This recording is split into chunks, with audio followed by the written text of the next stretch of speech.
हरे राम राम राम हरे हरे, हरे कृष्ण कृष्ण कृष्ण हरे हरे।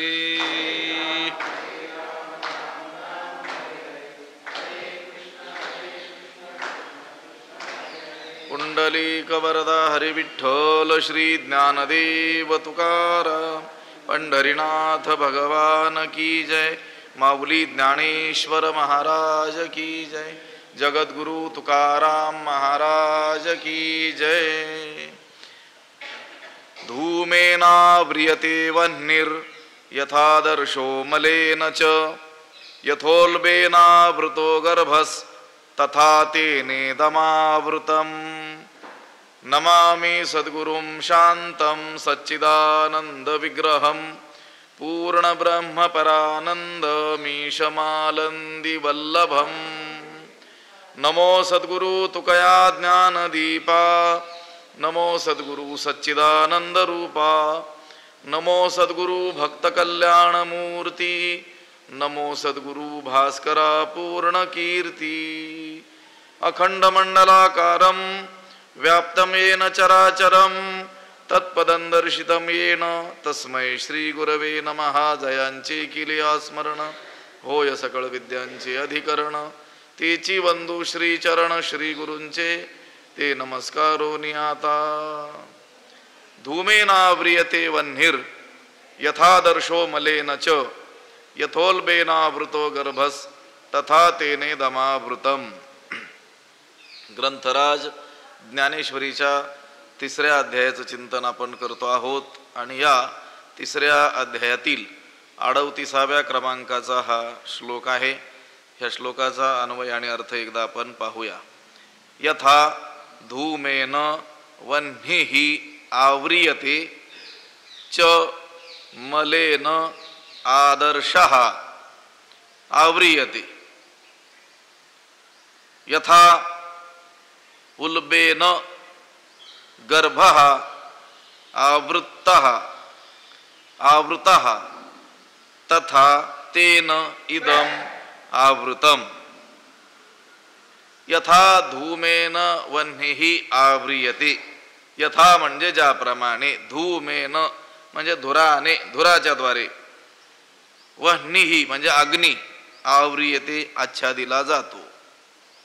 ज्याप्रमाणे धुराने अग्नी आच्छादिला जातो, च व किंवा आणि मलेन आदर्शः, मलेन म्हणजे धुळीने, आदर्शः म्हणजे आरसा, झाकला जातो, आच्छादिला जातो।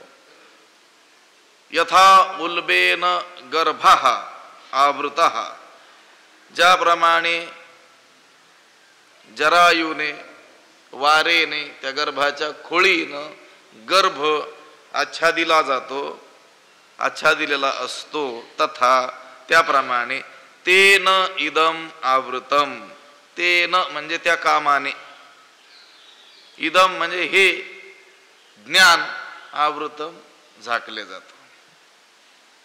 उदाहरण दिलं ह्या श्लोकामध्ये 3 दृष्टांत भगवंतानं दिलेले आहेत। ते 3 दृष्टांत यासाठी दिलेले आहेत की कामाला पापरूप महापापमा असं म्हटलं गेलेलं आहे। वैरिणम, तो वैरी आहे असं म्हटलं गेलेलं आहे। ते का म्हटलं गेलेलं आहे? कामाला पापी, वैरी असं का म्हटलं गेलेलं आहे? तो पापी कसा आहे, वैरी कसा आहे, त्याचं स्वरूप काय आहे, यासाठी हे 3 दृष्टांत या ठिकाणी दिलेले आहेत। धुराने अग्नी झाकल्या जातो, धुळीनं आरसा झाकल्या जातो आणि गर्भाचं वेष्टन जे आहे त्या जारेनं गर्भ झाकल्या जातो, त्याप्रमाणे या कामाने हे ज्ञान झाकल्या गेलेले आहे। आता त्या कामाचं स्वरूप कसं काय आहे आणि तो वैरी कसा आहे, पापी कसा आहे, हे प्रत्ययाला आणून देण्याकरिता हे 3 दृष्टांत दिलेले आहेत, असं अनेक टीकाकार जे आहेत संस्कृत भाषेमध्ये, मधुसूदन सरस्वती वगैरे, त्यांनी असं म्हटलेलं आहे। कामाच्या त्यांनी 3 अवस्था सांगितलेल्या आहेत। हे 3 दृष्टांत देण्याच्या मागचं कारण सांगत असताना त्यांनी सांगितलं कामाच्या 3 अवस्था आहेत। स्थूल, स्थूलतर आणि स्थूलतम, तरतम भाव आपण म्हणतो की नाही, एकापेक्षा एक अधिक. एक कामाचं स्थूल स्वरूप आहे, एक त्याच्यापेक्षा अधिक स्थूलतर आणि अधिक भयंकर स्थूलतम असं त्या कामाचं काय आहे स्वरूप आहे, किंवा त्या कामाच्या काय आहे 3 अवस्था आहेत. आता काल आपण पाहिलं काम हा कुठे आहे, त्या अंतःकरणातच काय आहे राहतो. आतुवटपणे वरची ओवीच आहे ना, हे चिखले विण रोविती पाशे विण गोविती, हे कवणा जोगे न होती आतुवटपणे. सर्वांच्या आत गूढ रूपानं राहत असल्यामुळं कोणाच्या अधीन ते होत नाहीत. आता सूक्ष्म शरीरावच्छिन्न जो काम आहे, म्हणजे या स्थूल देहाचा जन्म होण्याच्या पूर्वी तो अंतःकरणाच्या ठाई सूक्ष्म रूपाने लीन असतो, तो सूक्ष्म असलेला काम आहे. आता स्थूल शरीर निर्माण झालं की अंतःकरणाच्या ठाई वृत्तीचा काय होतो, उद्भव होतो, आणि त्या वृत्तीमध्ये काम हा स्थूल रूपानं काय होतो, अभिव्यक्त होत असतो. आता त्या स्थितीत ज्या वेळेस तो काम असतो त्यावेळेस मनुष्य काय करतो, विषयाचं चिंतन करू लागतो आणि त्याला स्थूलतर अशी काय होते अवस्था प्राप्त होते, आणि पुढे तो विषय भोग प्रत्यक्ष भोगून स्थूलतम अवस्थेप्रत काय होतो, प्राप्त होतो. असं कामाच्या स्थूलतर आणि स्थूलतम अशा अवस्था आहेत. आता या अवस्था 3 ज्या अवस्था आहेत, त्या 3 अवस्थेमध्ये असलेला जो काम तो ज्ञानाला कोणत्या कोणत्या प्रकारे आवरण करतो, कोणत्या अवस्थेत असलेला काम ज्ञानाला कशा रीतीनं आवृत्त करतो, हे या श्लोकातून काय केलेलं आहे, स्पष्ट केलेलं आहे. 3 दृष्टांत दिले की नाही. धुराने ज्याप्रमाणे अग्नी झाकल्या जातो, धुळीनं मळानं आरसा झाकल्या जातो, आणि त्या जारेनं गर्भ झाकल्या जातो, त्याप्रमाणे या कामानं हे ज्ञान काय काय झालेलं आहे, झाकल्या गेलेलं आहे. हे 3 दृष्टांत दिलेले आहेत. आता पहिली जी अवस्था आहे, पहिल्या अवस्थेमध्ये जो काम आहे तो धूर अग्नीला झाकतो त्याप्रमाणे तो ज्ञानाला काय करतो, झाकून टाकतो. धूर सुद्धा काय करतो, अग्नीला झाकतो. वर फक्त काय दिसतो आपल्याला, धूर दिसतो, पण तिथे अग्नी असतो. यत्र यत्र धूमा तत्र तत्र वन्नी अशी व्याप्ती सांगतात की नाही न्यायदर्शनामध्ये. अनुमान करायचं असेल तर जिथे जिथे धूर आहे तिथे तिथे काय आहे, अग्नी आहे. दिसत नसेल त्या धुराने काय झालेला आहे, तो झाकल्या गेलेला आहे. पहिल्या अवस्थेत असलेला जो काम आहे तो ज्ञानाला अशा रीतीनं झाकतो. कशा रीतीनं, ज्याप्रमाणे धुरानं अग्नी झाकल्या गेलेला आहे. आता हा धूर जो आहे अग्नीबरोबरच निर्माण झाला आणि अग्नीच स्वरूपाला काय केलं, त्यानं आच्छादन केलं. ठीक आहे, अग्नीला झाकलं असेल पण त्या अग्नीची दाहक शक्ती काही कमी केलेली नाही. धुरानं अग्नीला झाकलंही असेल पण अग्नीची दाहक शक्ती त्या धुरामुळं कमी झाली का, कमी झाली नाही. अगदी त्याचप्रमाणे ज्ञान हे कामाच्या योगाने आवृत्त असलं तरी त्या ज्ञानाचा प्रकाश आणि कार्यक्षमता काही लोपत नाही. कोणत्या अवस्थेतल्या कामानं, पहिल्या स्थूल अवस्थेतला जो काम आहे तो देखील ज्ञानाला झाकून टाकतो. पण कशा रीतीनं झाकतो, जसा धुरानं अग्नी झाकल्या जातो तसा. धुराने जरी अग्नी झाकल्या गेलेला असला तरी त्या अग्नीची दाहक शक्ती काही तो नष्ट करू शकत नाही. त्याप्रमाणे जो स्थूल काम आहे तो काम जरी हृदयात प्रकट झालेला असला तरी, ज्ञानाला जरी झाकत असला तरी त्या ज्ञानाची जी प्रकाशमयता आहे, कार्यक्षमता आहे, ती काही लोपत नाही. आता तोच काम दुसऱ्या अवस्थेत गेला, स्थूल तर या अवस्थेत गेला. तर दुसऱ्या अवस्थेत असलेला काम म्हणजे काय, मळ चढलेला आरसा, धूळ चढलेला आरसा, त्याच्यामध्ये स्पष्ट प्रतिबिंब दिसत नाही. प्रतिबिंब तो धारण करत नाही. कोण, आरसा. कोणता आरसा, धुळीनं माखलेला आरसा. प्रतिबिंब धारण करत नसेल पण प्रतिबिंब धारण करण्याची जी शक्ती आहे त्या शक्तीला काही त्या धुळीनं नष्ट केलं नाही. ती धूळ पुसली की पुन्हा तो आरसा तसा प्रतिबिंब धारण करण्याची शक्ती त्याच्यामध्ये आहेच आहे. हा, आत्ता त्या धूळ असलेल्या अवस्थेमध्ये तो आरसा प्रतिबिंब धारण करू शकत नाही. अगदी त्याचप्रमाणे हा काम ज्यावेळेस स्थूलतर अवस्थेत असतो त्यावेळेस ज्ञानाची स्थिती तशा रीतीने होते. भासक असताना देखील त्याचा जो स्वाभाविक गुण आहे तो काय होऊन जातो, तिरोहित होऊन जातो. कधी? काम हा स्थूलतर अवस्थेत ज्यावेळेस असतो त्यावेळेस त्याचं काहीच कार्यही होत नाही. त्या आरशासमोर आपण उभं राहिलो तर त्या आरशात काही आपल्याला प्रतिबिंब दिसणार नाही. भलेही त्यानं त्याची सामर्थ्य शक्ती ती काही पूर्णपणे नष्ट केलेली नाही आहे, पण तिरोहित केलेली आहे, मध्ये त्याला प्रतिबंध निर्माण केलेला आहे. आणि आता हा जो काम आहे हा स्थूलतम अवस्थेत, तिसऱ्या अवस्थेत ज्यावेळेस असतो त्यावेळेस मात्र सर्व ज्ञानाचा काय होतो, लोप होतो. हे ज्ञानाचं संपूर्ण आवरण आहे. याला जो दृष्टांत दिला भगवंताने तो दिला गर्भाचा. मातेच्या उदरामध्ये ज्यावेळेस गर्भ आहे तो गर्भ कशाने झाकलेला आहे? कातड्यानं, चर्मानं झाकलेला गेला, वारेनं, त्या जारानं काय केलेलं आहे, झाकल्या गेलेला आहे. आता जोपर्यंत तो गर्भ त्या वारेनं त्या पिशवीनं झाकलेला आहे तोपर्यंत आत काय आहे, कसा आहे हे मुळी दिसतच नाही. पूर्ण काय केलं, त्याला प्रतिबंध काय केला, निर्माण केलेला आहे. त्याप्रमाणे ज्ञानाला कामाचं आवरण पडलं तर ते कसं आवरण पडतं, दृढतम आवरण पडतं, म्हणजे ज्ञानाला संपूर्णतः लोपवून टाकतो. आणि अशा अवस्थेमध्ये ज्यावेळेस काम असतो स्थूलतम अवस्थेमध्ये त्यावेळेस मनुष्य नाही ती दुष्कर्मे करायला प्रवृत्त होत असतो. याच्यातून काय घ्यायचं, सारांश काय घ्यायचा, तर कामाच्या या 3 स्वरूपामुळे ज्ञानासही काय येतं, एक स्वरूपी असलेल्या ज्ञानाला देखील वैचित्र्य प्राप्त होतं. आता या मूळ श्लोकामध्येच 3 दृष्टांत दिलेले आहेत, पण ज्ञानोबरायांनी स्वतःचे आणखी 2 दृष्टांत यामध्ये घातलेले आहेत. भगवंताचे 3 दृष्टांत त्याचं तर वर्णन करतीलच ज्ञानोबराय, पण स्वतःचे आणखी 2 दृष्टांत काय केले ज्ञानोबरायांनी घातले. आणि त्यातून काय सांगायचंय त्यांना, ज्ञानोबरायांना आणखी 2 दृष्टांत कशासाठी, हा काम त्या ज्ञानाला कसा झाकून टाकतो हे सांगण्याकरता ज्ञानोबरायांनी स्वतःचे पदरचे किती दृष्टांत दिले, 2 दृष्टांत दिले. काम क्रोधाची बाधकता त्यातून ज्ञानोबरायांना दाखवायची आहे. जैसी चंदनाची मुळी गिवसोनी घेपे व्याळी नातरी उलबाची खोळी गर्भस्थासी. जैसी व्याळी चंदनाची मुळी गिवसोनी घेपे नातरी गर्भस्थासी उलबाची खोळी. जैसी ज्याप्रमाणे व्याळी म्हणजे सर्पांकडून, सापाकडून चंदनाची मुळी गिवसुनी घेपे, चंदनाची मुळी काय केली जाते, वेढली जाते. ज्याप्रमाणे साप चंदनाच्या मुळीला वेटाळून राहतो.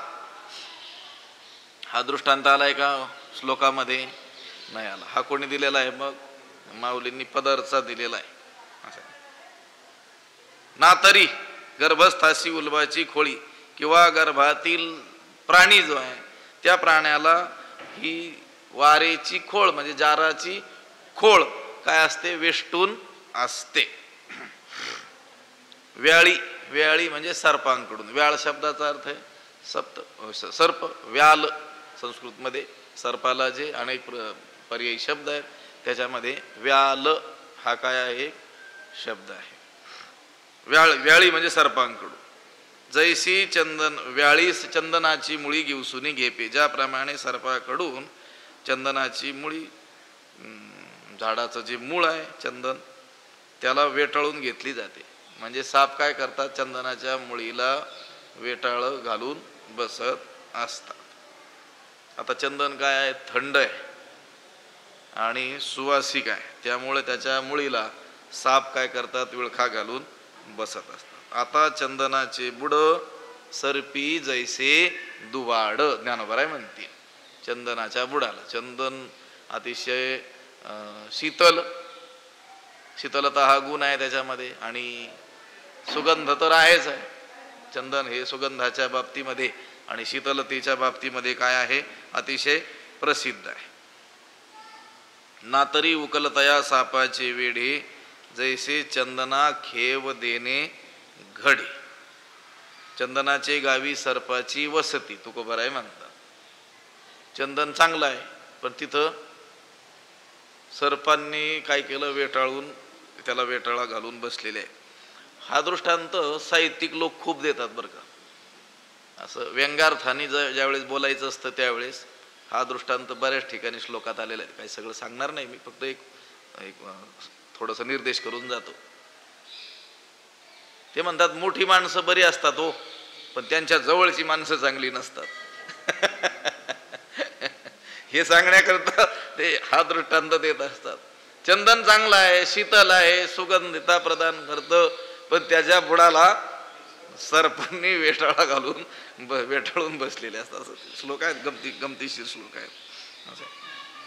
असं त्या मलयागिरीत असणारं चंदन फार सुवासिक आणि शीतल असतं असं सांगतात की तुकोबरायांचे शब्द आहेत. तापलिया तेला बावन चंदन, क्षण एक किंवा बुंदे एक क्षण शीतळ करी.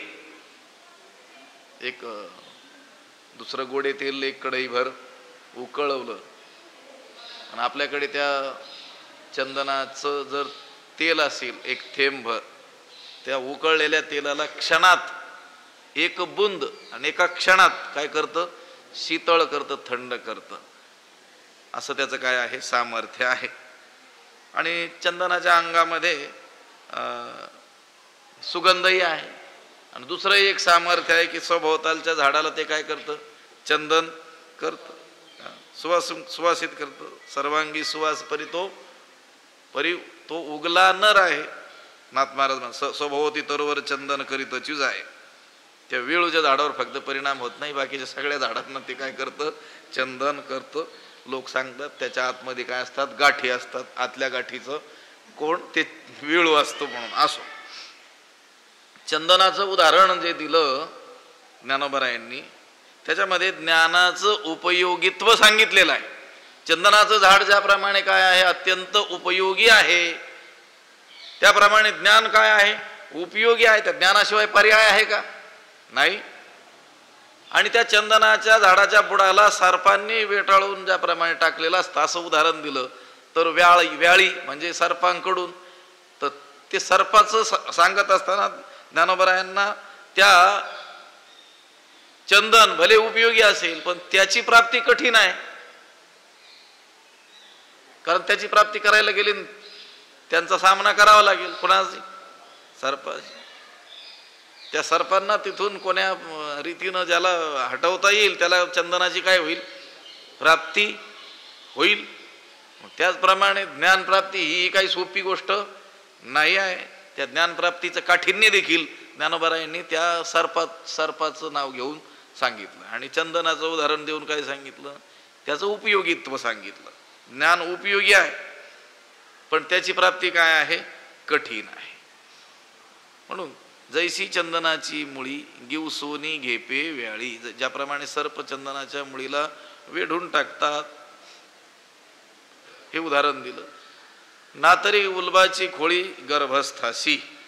उल्ब म्हणजे गर्भावरील वेष्टन, जरायू किंवा वार, त्याची खोळ, ती पिशवी, तिनं काय केलेलं आहे, गर्भाला काय केलेलं आहे, आवृत केलेलं आहे. गर्भस्थ असलेल्या प्राण्याला जाराच्या खोळीनं काय केलेलं आहे, आवृत केलेलं आहे. अगदी त्याप्रमाणे ज्ञानाला या कामाने काय केलेलं आहे, आवृत केलेलं आहे. का प्रभावीण भानू धुमेविण हुताशनू, जैसा दर्पणो मळहीनू कहीच नसे. का जैसा प्रभावीण भानू, का म्हणजे अथवा म्हणतात, किंवा आणखी दृष्टांत सांगतात. जैसा ज्याप्रमाणे, प्रभावीण भानू प्रकाशा वाचून सूर्य, धूमेविन हुताशनू धुराशिवाय अग्नी, मळहीनू दर्पण. पण ओल्या इंधनाशी संबंध असलेला जो अग्नी आहे तिथे मात्र काय असतो, धूर असतो. ओलं जे इंधन आहे लाकडं वगैरे त्याच्याशी संबंधित असलेला जो अग्नी तो धुरा वाचून कधीही नसतो असं आहे. धूमेविन हुताशनु मळहीन दर्पणू कहीच नसे, किंवा मळहीन धुळीखेरीज, धुळीशिवाय आरसा कधीही असत नाही. दर्पण म्हणजे आरसा. आता कोणता काचेचा आरसा जरी घेतला तरी त्यावर पुन्हा पुन्हा आपण काय करतो, त्याला पुसत असतो, नाहीतर मग त्याच्यावर काय धूळ साचतेच. पूर्वीच्या काळी लोखंडाचे आरसे असायचे, लोखंड घासून घासून त्याला झिलया आणायची आणि मग त्याचा उपयोग आरसा म्हणून केला जायचा. त्या आरशावर लवकर काय होतो, मळ साचतो. आता तर सर्व आरसे कशाचे आहेत, काचेचेच आहेत, पण त्याच्यावर देखील काय होतो, मळ साचतच असतो. जैसी चंदन का प्रभावीन भानू धूमेविन हुताशनु जैसा दर्पण मळ हिनू कहीच नसे. इथं हुताशन शब्द घेतलेला आहे बरं का, साधारण अग्नी नाही म्हटलेलं. हुताशन शब्दाचा अर्थ अग्नीच, पण यज्ञातील अग्नी. यज्ञामध्ये जे हुतद्रव्य जे असतं ते घृत म्हणजे तूप लावलेले तीळ, पायस इत्यादींपैकी ते असतं, आणि ते त्या ओलसर असलेलं ते हुतद्रव्य त्या यज्ञकुंडात त्या अग्नीत टाकलं की काय होतं, धूर होतोच.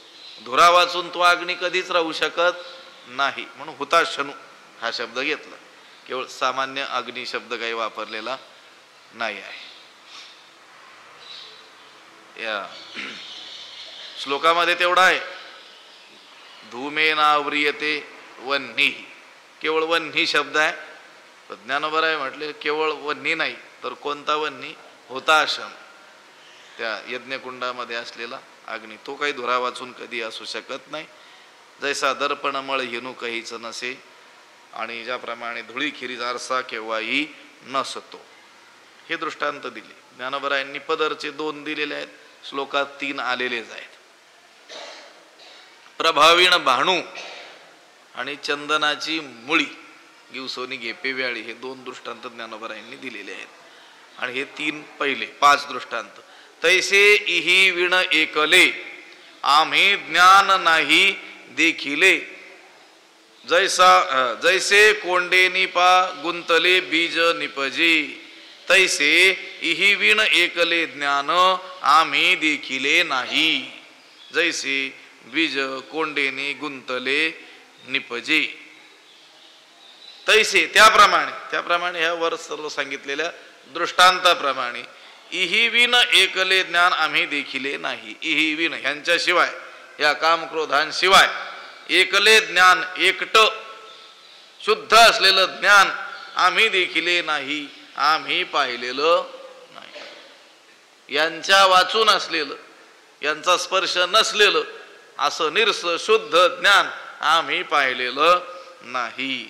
जैसे बीज कोंडेने गुंतले निपजे, ज्याप्रमाणे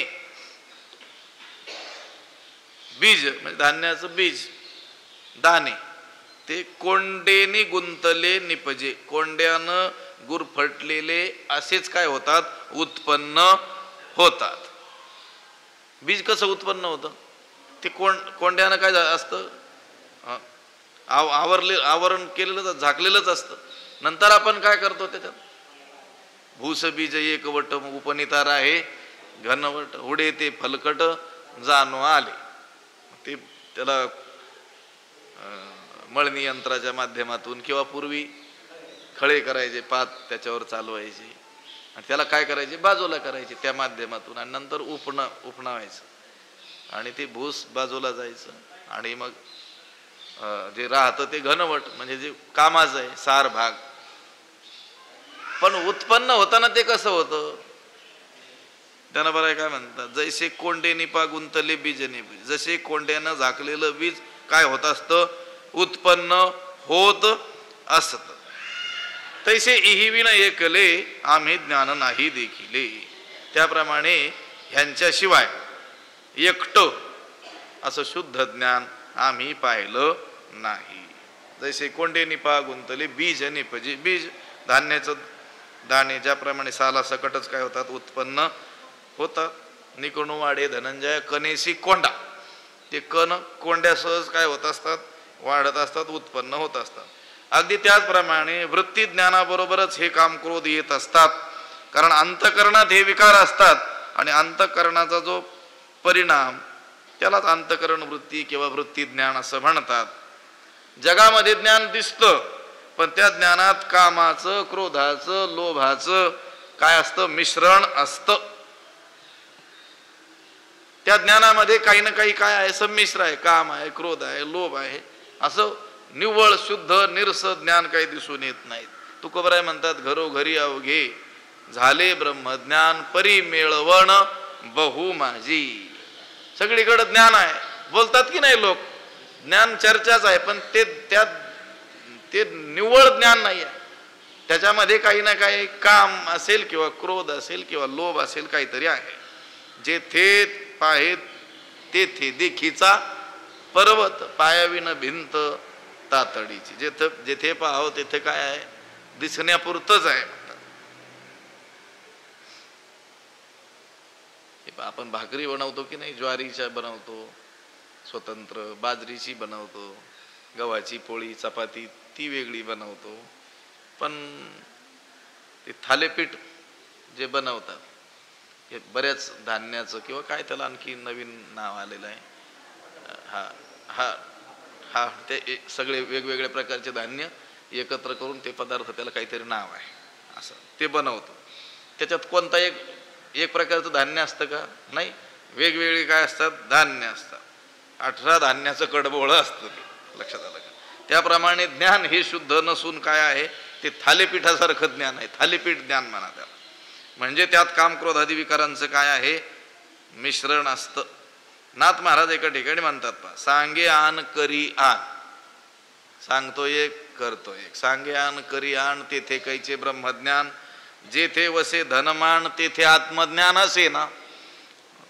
सोप्या भाषेत सांगितलेलं आहे त्यांनी. जेथे वसे धनमान, धन आणि मान, मान आणि धन किंवा मान धन असं आहे. याची अपेक्षा आहे. तेथे आत्मज्ञान असे ना, तेथे आत्मज्ञान असत नाही. शास्त्रामध्ये एक श्लोक येतो, आम्ही त्या विचारसागराच्या पुस्तकावर लिहून घेतला होता फार पूर्वी. कलौ वेदांतिनो भांती फाल्गुने बालका इव, पुत्रस्योत्पादने दक्षा अदक्षा मुक्ती साधने. त्यांनी सांगितले, या कलियुगामध्ये पुष्कळ आपल्याला वेदांती लोक असे सापडतील, मुखानं काय म्हणतील, जगन मिथ्या सांगत असतात महात्मे लोक प्रवचनांमध्ये, म्हणतात की नाही, आली पण आहे. जगत काय आहे, जगत मिथ्या आहे म्हणतात. आणि स्वतः मात्र या जगतातील विषयच संपादन करण्यामध्ये सर्व काळ लागलेले आपल्याला दिसून येतात. मुखानं चर्चा मात्र कशाची, जगताच्या मिथ्यात्वाची, परब्रह्माच्या सत्यत्वाची. तुकोबराय देखील असं म्हणतात, संसार निवर्तक असं जे शुद्ध ब्रह्मज्ञान आहे ते कोणाजवळ आहे का हो. ते म्हणतात, निरे कोणापाशी होय एक रज, तरी द्यारे मज दुर्बळाशी. ते म्हणतात, निर म्हणजे निरस, शुद्ध, भेसळ रहित, ज्या ज्ञानामध्ये या कामक्रोधादिकांचा स्पर्श नाही आहे, असं शुद्ध ब्रह्मज्ञान कोणाजवळ असेल तर मला एक रजकण, त्या ज्ञानाचा एक कण भर तरी काय करा, ज्ञान द्या. म्हणजे त्यावेळेस म्हटलेले आहेत, तेव्हा सुद्धा अशीच परिस्थिती होती. ही सदा सर्व काळ हे असंच असतं, असं आहे. हा, हे जे ज्ञान आहे ते काम क्रोधादी विकारांनी मिश्रित झालेलं आहे. आणि असं ज्ञान संसार निवर्तक नसतं, उलट संसार बंधनामध्ये काय करत असतं, घालत असत. ज्ञान आम्ही ज्ञान नाही देखील, म्हणजे विवेक ज्ञान, ज्या ज्ञानाने स्वरूपाची प्राप्ती होईल, स्वरूप ज्ञानाची प्राप्ती होईल, असं आत्मा अनात्म विवेक रूपी ज्ञान. तैसे इहिविन एकले आम्ही ज्ञान नाही देखिले. त्याप्रमाणे यांच्याशिवाय कामक्रोधांशिवाय एकटं असलेलं शुद्ध असं ज्ञान आम्ही पाहिलेलं. ज्ञानोबरायांनीच पाहिलेलं नाही म्हटल्यानंतर आपल्याला कसं काय पाहायला मिळेल? असं म्हणजे दुर्मिळ आहे. महात्म्याची दुर्लभता सांगत असताना भगवद्गीतेनं सांगितली की नाही, वासुदेव सर्वमिती समहात्मा सुदुर्लभ. दुर्लभ आणि कसा? सुदुर्लभ. दुर्लभ म्हणजे दुष्प्राप्य, भेटण्यास कठीण, लाभण्यास कठीण, भेट कठीण. आणि त्यांनी कशी सांगितली? सुदुर्लभ. दुर्लभ आहेत महात्मे, पण कसे दुर्लभ? सुदुर्लभ, खूप कठीण. तसं हे असं शुद्ध ज्ञान, या कामक्रोधांशिवाय असलेलं जे ज्ञान, ते सुद्धा कसं आहे? सुदुर्लभ आहे, बहु अवघड आहे. अमृतम ज्ञानमेतेन ज्ञानिनो नित्यवैरिणा कामरूपेण कौंतेय दुष्पूरेणा नलेन च. 39वा श्लोक आहे, त्याचा अन्वय सांगतो. कौंतेय ज्ञानिनः नित्यवैरिणा च दुष्पूरेण एतेन कामरूपेण अनलेन ज्ञानम आवृतम. कौंतेय, हे अर्जुना, ज्ञानिनः ज्ञानी लोकांचा, नित्यवैरिणा नित्यवैरी नित्य द्वेष करणाऱ्या, च आणि दुष्पुरेण कधीच तृप्त न होणाऱ्या, कधीच ज्याचं पोट भरत नाही अशा, येतेन म्हणजे ह्या कामरूपी, येतेन कामरूपेण ह्या कामरूपी अनलेन अग्नीने ज्ञानमावृतम ज्ञान आच्छादित केलेलं आहे. या कामाने ज्ञान झाकलेलं आहे. हे अर्जुना, कामरूपी अग्नीने ज्ञान आच्छादित केलेलं आहे. अग्नीनं ज्ञान आच्छादित केलं. कोणत्या? कामरूपी अग्नीनं ज्ञान आच्छादित केलं. पण तो कामरूपी अग्नी कसा आहे? तर ज्ञानीना हा नित्यवैरीणा, ज्ञानी लोकांचा नित्यवैरी आहे. आणि दुष्पुरेण म्हणजे कधीच तृप्त न होणारा असा आहे. कोण? कामरूपी अग्नी. ज्ञानी लोकांचा नित्यद्वेष करणारा आणि कधीही पोट न भरत, ज्याचं भरत नाही आहे असा हा कामरूपी अग्नी. त्यानं इदम ज्ञानम, हे ज्ञान काय केलेलं आहे? आवृतम, आवृत केलेलं आहे. या 38व्या श्लोकामध्ये इदम म्हणजे आच्छादित झालेलं ज्ञान असं सांगितलं ना. ह्या 3 गोष्टी सांगितल्या. धूमेन आव्रियते वह्नी, ज्याप्रमाणे धुराने अग्नी, मलेन आदर्शः मळानं ज्याप्रमाणे आरसा, आणि उल्बेन गर्भः आणि त्या जारानं गर्भ झाकल्या जातो, त्याप्रमाणे या कामाने हे ज्ञान इदम ज्ञानम आवृतम, हे ज्ञान काय केलेलं आहे? झाकल्या गेलेलं आहे. तेव्हा इदम म्हणजे हे दर्शक सर्वनाम आहे. त्यानं काय घ्यायचं ते ह्या श्लोकात सांगतात. तेव्हा हे या शब्दाचा अर्थ आहे ज्ञान. पाठीमागं फक्त सांगितलं होतं इदम आवृतम, हे झाकलं जातं. हे झाकलं जातं म्हणजे काय झाकलं जातं? ज्ञान. पण तिथं ज्ञान शब्द घेतलेला नव्हता. तर इथं सांगतात आवृतम ज्ञानम, ज्ञान. तर या कामरूपी अग्नीने हे ज्ञान आच्छादित झालेलं आहे. आणि तो कामरूपी अग्नी कसा आहे? तर ज्ञानी पुरुषांचा, ज्ञानी लोकांचा नित्यवैरी आणि दुष्पुरेण, कधीही त्याचं पोट भरत नाही, कधी त्याची तृप्ती होत नाही असा. ज्ञानीनो नित्यवैरीणा, काम हा ज्ञान्यांचा नित्यवैरी आहे असं म्हटलेलं आहे. खरं तर तो अज्ञान्यांचाही काय आहे? नित्यवैरीच आहे. अज्ञान्यांचाही तो नित्यवैरीच आहे. सगळ्यांचाच काय आहे? नित्यवैरी आहे. पण इथं उल्लेख काय केलेला आहे? ज्ञान्यांचा. तो अज्ञान्यांचाही नित्यवैरी आहे. परंतु ज्ञानी पुरुष प्रारब्धवशात भोग प्राप्त होऊन तो भोगत असतानाही या कामानं मला अनर्थात पाडलं असं मानत असतो. तो जो अज्ञानी आहे त्याचाही तो नित्यवैरीच आहे. पण तो कधी मानतच नाही त्याला वैरी. कोण? तो अज्ञानी माणूस. ज्ञानी पुरुष आपण होऊन तर कोणत्या भोगाची इच्छा करत नाही आहे, पण प्रारब्ध प्राप्त असलेले जे भोग ते भोगत असताना देखील या कामानं मला अनर्थात पाडलं असं समजत असतो आणि त्यामुळं त्याला दुःख होत असतं.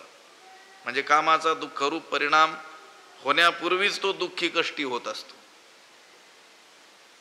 हा ज्ञानी पुरुष ते भोग भोगत असताना देखील अनिच्छेनच तर काय करत असतो, तो भोगत असतो. मग त्याला देखील तो त्रास दिल्याशिवाय राहतच नाही. आता याच्या उलट अज्ञानी पुरुष तो काम उत्पन्न होण्यापूर्वी आणि उत्पन्न झाल्यानंतर विषय उपभोग करत असतानाही कामाला आपला मित्रच समजतो. परिणामी दुःख झाल्यानंतर मग म्हणतो मी या कामाच्या नादी लागून काय झालो, फसलो, दुःखात पडलो, नंतर काय करतो, पश्चाताप करतो. पण ज्ञानी पुरुष मात्र त्या कामाला तो उत्पन्न होण्याच्या पूर्वी, उत्पन्न झाल्यानंतर भोग भोगत असताना आणि परिणामाच्या वेळी त्याचा परिणाम म्हणून जे काही दुःख प्राप्त होईल त्यावेळी देखील आपला हा काय आहे, वैरीच आहे असं समजत असतो. या रीतीनं ज्ञानी पुरुष कामाला सदैव वैरी समजतो. म्हणून तो ज्ञानी पुरुषांचा नित्य वैरी आहे असं म्हटलेलं आहे. नित्य वैरी तर त्याचाही आहे अज्ञानाचा, पण अज्ञानी त्याला वैरी कधी समजतो, पार ज्या वेळेस दुःख त्याचा परिणाम असलेलं दुःख भोगावं लागतं त्यावेळेस त्याच्या लक्षात येतं किंवा त्याचे डोळे उघडतात आणि मग म्हणतो हा माझा कोण आहे, वैरी आहे, शेवटी म्हणतो. आणि ज्ञानी पुरुष मात्र त्याला सदैव ओळखूनच असतो, तो त्याला नित्यवैरी समजत असतो. दुष्पुरेण शब्दाचा अर्थ आहे कधी तृप्त होऊच शकत नाही असा, ज्याचं पोटच भरत नाही. आपण चिंतन करत आलो, न जातो काम कामाना उपभोगे न शाम्यती, भोगी काम वाढे, त्या भोगानं काय होतो, आणखी काम वर्धन होतो, वाढतो, त्याचं काही पोट भरतच नाही. मग दुष्पुरेण अशा या ज्ञानाचा नित्य शत्रू असलेल्या आणि तृप्त होण्यास कठीण असलेल्या या कामरूपी अग्नीनं हे ज्ञान झाकल्या गेलेलं आहे. तैसे ज्ञान तरी शुद्ध परीही असे प्ररुद्ध म्हणून ते अगाध होऊनी ठेले. तैसे ज्ञान तरी शुद्ध परीही प्ररुद्ध असे म्हणून ते अगाध होऊनी ठेले. तैसे त्याप्रमाणे ज्ञान तरी शुद्ध, ज्ञान तर हे काय स्वभावतःच शुद्धच आहे. परंतु इही प्ररुद्ध असे ह्यांनी या कामक्रोधांनी ते काय केलेलं आहे, वेष्टिलेलं आहे. म्हणून ते अगाध होऊन ठेले, म्हणून या कारणामुळे ते गूढ होऊन बसलेलं आहे. ज्ञान कसं आहे, स्वभावतःच शुद्ध आहे, पण ह्या कामक्रोधांनी काय केलेलं आहे, वेष्टिले गेलेलं आहे, कामक्रोधांनी झाकलेलं आहे. म्हणून त्या परब्रह्म स्वरूपाचं ज्ञान प्राप्त होणं कठीण होऊन बसलेलं आहे, फार अवघड होऊन बसलेलं आहे. तैसे ज्ञान तरी शुद्ध, ज्ञान म्हणजे स्वरूप ज्ञान, आत्मज्ञान. हे ज्ञान प्रत्येकाच्या हृदयामध्ये काय आहे, नित्य सिद्धच आहे. आत्मा हा ज्ञान रूप आहे. ज्ञान हा आत्म्याचं काय आहे, धर्म किंवा गुण नाही आहे. ज्ञान हे आत्म्याचं स्वरूप आहे. असं नाही की आत्म्याच्या ठिकाणी ज्ञान आहे, आत्मा ज्ञानाचं अधिकरण आहे, असं नाही. प्रकाशा वाचून सूर्य असूच शकत नाही. सूर्य आहे म्हणजे प्रकाश आहेच आहे. धुराशिवाय अग्नी असूच शकत नाही आणि धुळी खेरीज आरसा असू शकत नाही, केव्हाच नसतो. का प्रभावीन भाणू, अथवा ज्याप्रमाणे प्रकाशा वाचून सूर्य हा कधी प्रकाशा वाचून नसतो. आणि धुमे विन हुताशनु, धुराशिवाय अग्नी धुरा वाचून कधीच नसतो. आता ती व्याप्ती सांगतात, यत्र यत्र धुमा तत्र तत्र वन्नी, जेथे जेथे धूर आहे तेथे तेथे काय आहे, अग्नी आहे. जेथे जेथे अग्नी आहे तेथे तेथे धूर आहे.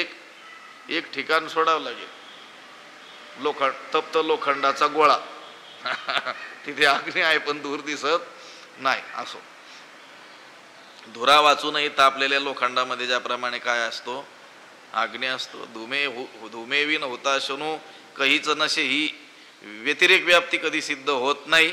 त्यामुळं आत्मा हा ज्ञान स्वरूप असल्यामुळं आत्मा म्हणजे ज्ञान आणि ज्ञान म्हणजेच आत्मा. ज्ञान आणि आत्मा हे एक अर्थवाचकच काय आहेत? शब्द आहेत. आणि हे ज्ञान म्हणजे हाच आत्मा प्रत्येकाच्या कुठे आहे? हृदयात आहे. मोठके गुरुमुखे उदयजत दिसे आणि हृदयी स्वयंभची. स्वयंभच आहे प्रत्येकाचा आत्मा. म्हणजे प्रत्येकाचं स्वरूप कुठे आहे? तिथं हृदयातच आहे. आत्मा म्हणजे ज्ञान. ज्ञान हे प्रत्येकाचं काय आहे? स्वरूपच आहे. आणि ते कसं आहे? ज्ञान शुद्ध आहे, निर्लेप आहे, निरुपाधिक आहे.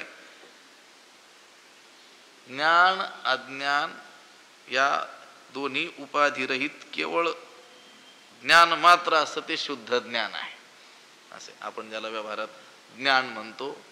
आणि त्याच्या सापेक्ष काय असतं? अज्ञान असतं. अज्ञानाच्या सापेक्ष ज्ञान, ज्ञानाच्या सापेक्ष अज्ञान. तसं हे ज्ञान नाही आहे. हे निरपेक्ष असं काय आहे? ज्ञान आहे. त्या अमृतानुभवामध्ये ज्ञानोबरायांनी याचा विचार केलेला आहे, पण तो कठीण असा भाग आहे. म्हणून ज्ञाने उजळे का अज्ञाने रुळे, तैसे नव्हे निर्वाळे ज्ञान मात्र जे. ज्ञप्ती मात्र. असं व्यवहारात आपण ज्ञान कशाला म्हणतो? जे अज्ञानाच्या विरोधी आहे त्याला ज्ञान म्हणतो. अज्ञान कशाला म्हणतो? ज्ञान नाही त्याला काय म्हणतो? अज्ञान म्हणतो. पण ह्या ज्ञान विरहित जे शुद्ध ज्ञान तत्स्वरूप आत्मा आहे. आणि तो प्रत्येकाच्या कुठे आहे? हृदयात आहे. आणि ते ज्ञान कसं आहे? निर्मळ आहे. तैसे ज्ञान तरी शुद्ध परी इही असे प्ररुद्ध. परंतु इही म्हणजे यांनी, या कामक्रोधांनी काय केलेलं आहे? ते झाकलेलं आहे. म्हणून ते प्राप्त होणं फार अवघड होऊन बसलेलं आहे. नाही तर प्रत्येकाचं ते जर स्वरूपच असेल तर ते प्रत्येकाला काय आहे? नित्य प्राप्तच आहे. पण त्याची अनुभूती सर्वांना नाही आहे ना. मी आत्मस्वरूप आहे असं सगळ्यांना वाटतंय का? आत्मा हे माझं स्वरूप आहे, मी ज्ञान रूप आहे, मी सच्चिदानंद रूप आहे, असं ज्ञान आहे का प्रत्येकाला? नाही आहे. मग ते ज्ञान त्याचं स्वरूप नाही का? ज्ञान म्हणजेच आत्मा, आत्मा म्हणजे ज्ञान. आत्म्या वाचून आहोत का आपण? आत्मा आपलं स्वरूप आहे ना. देहाला आपण अज्ञानानं आपलं स्वरूप समजलं. खरं स्वरूप कोण आहोत आपण? आत्मरूप आहोत प्रत्येक जण. म्हणजे ज्ञानरूप आहोत. म्हणजे ज्ञान हे आपलं स्वरूपच आहे. पण त्याची अनुभूती का नाही आहे? परी इही असे प्ररुद्ध. ह्या कामक्रोधांनी त्याला काय केलेलं आहे? झाकलेलं आहे. म्हणून ते अगाध होऊन ठेले. म्हणून ते गूढ होऊन बसलं, अवघड होऊन बसलं, त्याची प्राप्ती कठीण होऊन बसलेली आहे. मग आपल्याला आपल्या स्वरूपाची प्राप्ती करून घ्यायची असेल, आपण आत्मरूप आहोत हे जाणायचं असेल, आपण सुखरूप आनंदरूप आहोत हे जाणायचं असेल, ज्ञानरूप आपण आहोत हे जाणायचं असेल, तर काय करावं लागेल? ज्यांनी ह्या ज्ञानाला आवरण केलंय त्यांना हटवावं लागेल ना. ज्ञानोबराय म्हणतात आधी याते जिणावे मग ते ज्ञान पावावे, तव पराभवो न संभवे राग द्वेषा आधी याते जिणावे. अगोदर यांना जिंकावं म्हणजे कोणाला? कामक्रोधांना. मग ते ज्ञान पावावे, मग ते ज्ञान प्राप्त करून घ्यावं. तव पराभवो न रागद्वेषा पराभवो न संभवे. परंतु या कामक्रोधांचा पाडाव होऊ शकत नाही. म्हणजे कठीण आहे. आधी कामक्रोधांना जिंकावं मग ते ज्ञान प्राप्त होतं. पण या कामक्रोधांचा पराभव संभवत नाही. कोणाकडून? अनिग्रही माणसांकडून. नाही तर असं उलट कसं काय लिहितील ज्ञानोबराय? म्हणजे असं कसं म्हणतील कामक्रोधांना जिंकावं मग ते ज्ञान प्राप्त होतं, पण यांना जिंकणं असंभव आहे. मग सांगितलं कशाला? जिंकावं म्हणून. कुणाकडून? तिथं सगळंच लिहिलेलं नसतं, पण तिथं आध्यारूढ पद धरायचे असतात. ज्ञानोबरायांच्या मनात नेमकं काय आहे त्यांनी सांगितलं. आधी या त्याचे नावे मग ते ज्ञान पावावे. आधी या कामक्रोधांना जिंकावं मग ते ज्ञान प्राप्त होतं. बोलून गेले ज्ञानोबराय. पण त्यांना ठाऊक आहे सगळेजण यांना जिंकू शकत नाही. हा, कोणी निग्रही माणसं असतील, प्रचंड निग्रहवान, ते जिंकतील. पण सगळे तसे आहेत का? नाही. म्हणून बोलून गेले पुढं. तो पराभव न संभवे रागद्वेषा, तव रागद्वेषा पराभव न संभवे. परंतु त्या हे आपण घ्यायचं, अनिग्रही माणसांकडून या कामक्रोधांचा पराभव संभवतच नाही. आधी याते जिनावे. मग ते ज्ञान पावावे. अगोदर यांना जिंकावं, मग ते ज्ञान प्राप्त करून घ्यावं. मग म्हणजे नंतर या काम क्रोधादी विकारांना जिंकल्यानंतर ज्ञान प्राप्त होत असतं. पुढे येईल आपल्याला विचार त्याचा करायचा आहे 5व्या अध्यायामध्ये. शक्नोती हैवय सोडून प्राक शरीर विमोक्षणात काम क्रोधोद्भवम वेगम सयुक्त ससुखी नरहा. शक्नोती हैवय सोडून प्राक शरीर विमोक्षणात. शरीर विमोक्षणात प्राक, शरीर सोडण्याच्या अगोदरच यांना काय करायचंय?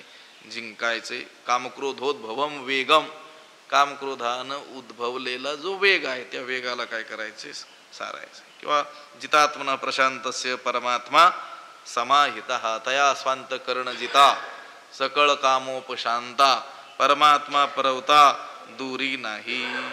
वासना नाश झाला की आत्मज्ञान हस्तगत होतं किंवा मोक्ष हस्तगत होतं. तुका म्हणे मन मुरे मग जे उरे तेची तू. त्याच्यासाठी मनोनाश म्हणजे वासना नाश. वासनात्मक असलेलं जे मन, त्या मनाचा नाश झाला की मग जे उरे ते चितू.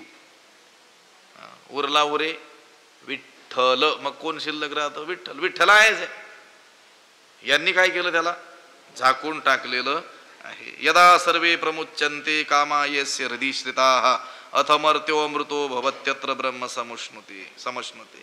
कठ श्रुती आहे, कठोपनिषदामध्ये वचन आहे यमाचं. यदा सर्वे प्रमुच्यन्ते कामायस्य हृदि श्रिताः. जेव्हा मनोगत असलेले सर्व काम, सर्वान कामान मनोगतान, मनोगतान सर्वान कामान, मनोगत असलेले सर्व कामांना ज्यावेळेस काय केल्या जातील? नष्ट केल्या जातील. तेव्हा हा मनुष्य अमृत भावाला काय होतो? प्राप्त होतो. अमृत स्वरूप असलेल्या परब्रह्माला काय होतो? प्राप्त होतो. आधी या ते जिनावे मग ते ज्ञान पावावे. तव पराभव न संभवे राग द्वेषा. परंतु त्यांचा पराभव, पराजय, पाडाव करणं या कामक्रोधांचा म्हणजे रागद्वेषांचा पाडाव करणं काय आहे? कठीण आहे. जवळजवळ हे अमरच आहेत की काय असंच म्हणावं लागतं कुणाला? ह्या कामक्रोधांना. कारण हे कुठे राहतात? सांगून आलो, चैतन्याचे शेजारी. काल परवा विषय आपण पाहिला. हे कुठे राहतात? चैतन्याच्या शेजारी राहतात, सूक्ष्म शरीरात राहतात. आता सूक्ष्म शरीर हे प्रत्येकाचं अनेक जन्मातून काय असतं? एकच असतं. फक्त काय बदलतं? स्थूल शरीर बदलतं ना.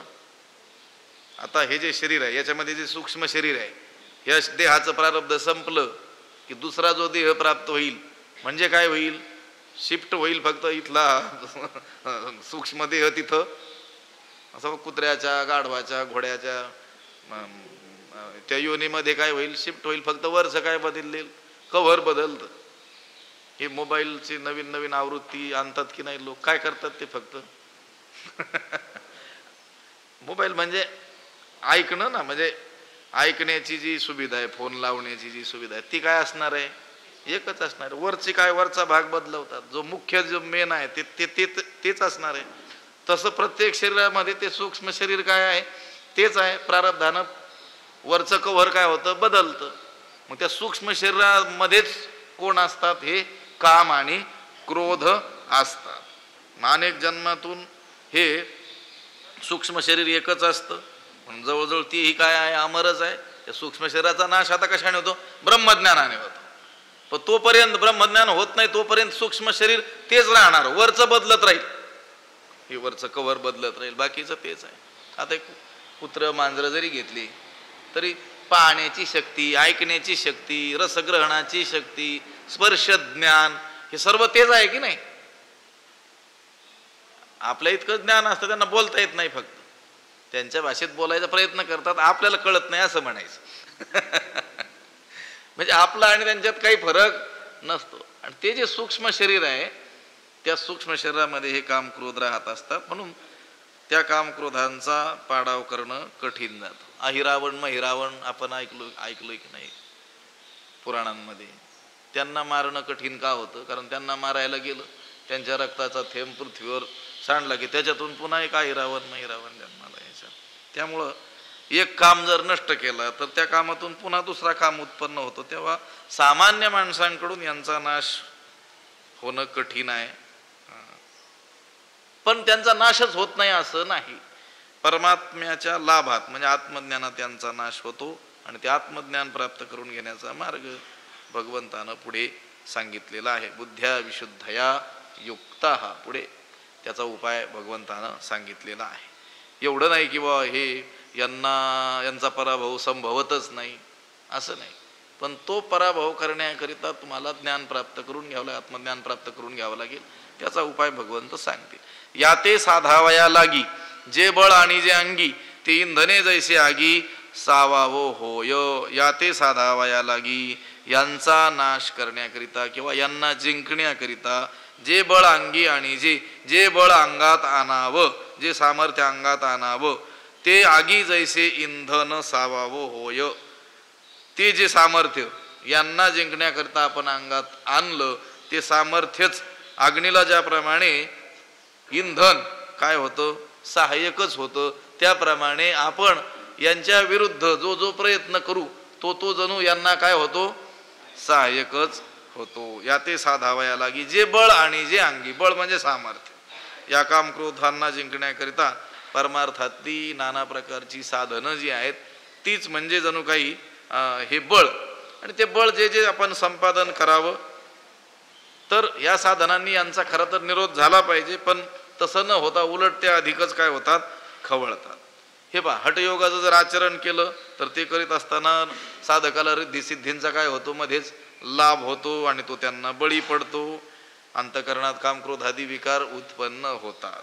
तया महेंद्रादी पदे करिताती वाटवधी आणि रिद्धिसिद्धींची द्वंद्वे पडोनी ठाती. कामक्रोधांचे विलग उठावती अनेक. म्हणजे यांना जिंकण्याकरिता जी साधना करू गेलो ती साधनाच यांनाच काय झाली आणखी सहाय्यक झाली. जे प्रतिबंधक उपाय करावे ते यांनाच काय होतात सहाय्यक होतात. या ते साधावया लागी जे बळ आणि जे अंगी. तुकोबाराय म्हणतात तप करुणी तीर्थाटन वाढविला अभिमान वाटिले ते धन केली अहंता जतन. तीर्थयात्रा करावी म्हटलं तर अभिमान वाढतो. सगळ्या लोकांना सांगत सुटतो मी 4 धाम केले, हे 4000 वेळेस सांगतो. वाटिले ते धन, काही द्रव्याधिकाचं दान धर्म केलेला असेल तर त्याने काय होते अहंता जतन होते. मी एवढं दान केलं, मी एवढं केलं. मोठी तपश्चर्या करणारे ऋषी मुनी त्यांचाही क्रोध गेलेला आपल्याला दिसत नाही. दुर्वास, परशुराम, जमदग्नी ही अशी काही उदाहरणं आपल्याला पुराणांमध्ये पाहायला मिळतात, प्रसिद्ध आहेत. बरं, निवृत्ती मार्गातले जे असलेले सनक सनंदनादी सनकादी ऋषी, तुम्ही सनकादिक संत म्हणविता, कृपावंत तुकोबाराय म्हणतात, त्यांनी सुद्धा त्या जय विजयांना काय दिला शापच दिला, आम्हाला जाऊ देत नाही म्हणून आतमध्ये. यज्ञ यागे स्वर्ग भोग आड येती करिता तपे कामक्रोध खवळती नित्यानित्य ज्ञाने अभिमान वाढती करिता तीर्थाटने अहंकाराची प्राप्ती हो. हे जे करायला जावं यांना जिंकण्याकरिता ते यांनाच काय होतं सहाय्य होतं. कसं ते इंधने जैसे आगी सावावो होय. ज्याप्रमाणे अग्नीला इंधन काय होतं सहाय्य होतं त्याप्रमाणे यांना जिंकण्याकरता जे बळ अंगात आणावं ते यांनाच काय होतं सहाय्यक होतं. या ते साधावया लागी जे बळ आणि जे अंगी ते इंधने जैसी आगी सावावो होय. पुंडलिक वरदा हरी विठ्ठल श्री ज्ञानदेव तुकाराम पंढरीनाथ भगवान की माऊली ज्ञानेश्वर महाराज की जय. विठ्ठल विठ्ठल. पुंडलिक वरदा हरी विठ्ठल श्री ज्ञानदेव तुकाराम पंढरीनाथ भगवान की जय. माऊली ज्ञानेश्वर महाराज की जय. आता विश्वात्मके देवी येणे वाग्यज्ञे तोषावे तोषोनी